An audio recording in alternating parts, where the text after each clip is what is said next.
ये एक पंथ खड़ा करा है राधा स्वामी, और उसी पंथ से निकला है धन धन सतगुरु सच्चा सौदा सिरसा। उसी से निकला है मथुरा के अंदर जय गुरुदेव पंथ। उसी से दिल्ली में श्रावण कृपाल मिशन। उसी से आगरा से चला है, वो शिवदयाल जी से चला था। और वही व्यास के अंदर ये क्या कहते हैं कि हमारे गुरुओं का ज्ञान वेदों और गीता से भी ऊपर का है। हमने वेदों और गीता की आवश्यकता नहीं, इन्होंने ये और बैठाना शुरू कर दिया। अब पहले थोड़ा सा उनके गुरुओं का ज्ञान दिखाते हैं, वो वेदों से कितना उत्तम है।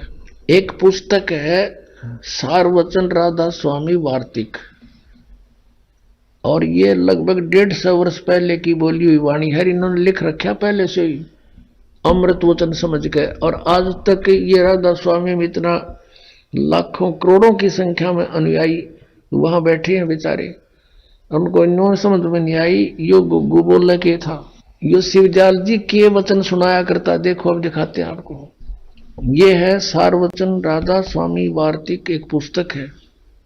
प्रकाशक हैं जगदीश चंद्र सेठी, सेक्रेटरी राधा स्वामी सत्संग ब्यास, डेरा बाबा जयमल सिंह, पंजाब। मुद्रक हैं लक्ष्मी ऑफसेट प्रिंटर, दिल्ली से। इस भूमिका से बहुत सा कंसेप्ट क्लियर हो जाता है। सारवचन राधा स्वामी वार्तिक, ये पुस्तक में जो वचन है हजूर स्वामी जी महाराज के वचनों का संग्रह है। पहले स्पष्ट हो गया बात कि सारवचन राधा स्वामी वार्तिक पुस्तक में हजूर स्वामी जी महाराज के वचनों का संग्रह है। शिवदयाल जी फाउंडर ऑफ द राधा स्वामी पंथ के विचार हैं ये वचन सत्संगों अन्य चर्चाओं के दौरान सत्संगियों ने नोट किए थे। स्वामी जी महाराज के परम धाम से धारने के कुछ वर्ष बाद इनका संग्रह करके पुस्तक के रूप में छपवाया गया। सन 1902 में बाबा जयमल सिंह जी महाराज ने सारवचन राधा स्वामी वार्तिक को पहली बार गुरमुखी लिपि में छपवाया। प्रस्तुत पुस्तक उसी प्रथम गुरमुखी संस्करण के अनुसार है, और अब इसका हिंदी संस्करण प्रकाशित किया जा रहा है। 1902 को आज 2012 हो गए, 110 वर्ष हो गए इस अड़ंगे न पढ़ते ने, और छाती कलाएं बैठे बोली आत्मा एक परम धनी के वचन जान के। अब देखो, अब स्वामी जी महाराज कौन है? स्वामी जी महाराज का शुभ नाम सेठ शिवदयाल सिंह जी था। आपने 25 अगस्त 1818 में आगरा शहर में जन्म लिया। आपके पिताजी का नाम सेठ दिलवाली सिंह जी था तथा माता जी का नाम महामाया जी था। आपके पूर्वज पंजाब के रहने वाले थे तथा घर में गुरु ग्रंथ साहिब का पाठ किया जाता था। आपके माता पिता हाथरस के प्रसिद्ध संत तुलसी साहिब के भक्त थे।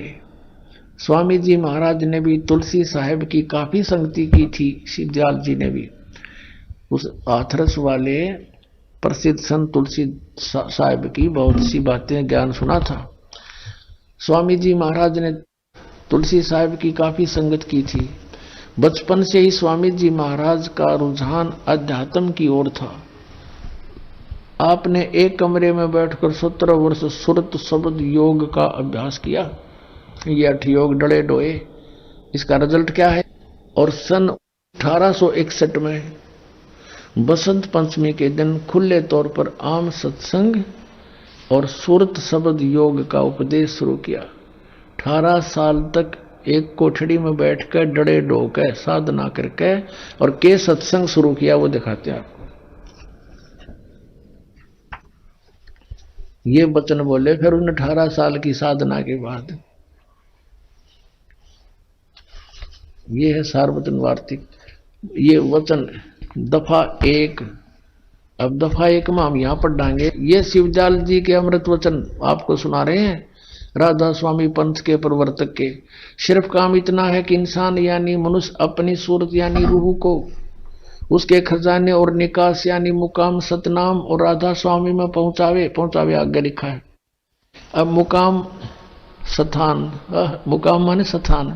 यहाँ सतनाम को मुकाम कहा है, राधा स्वामी को भी मुकाम यानी स्थान कहा है।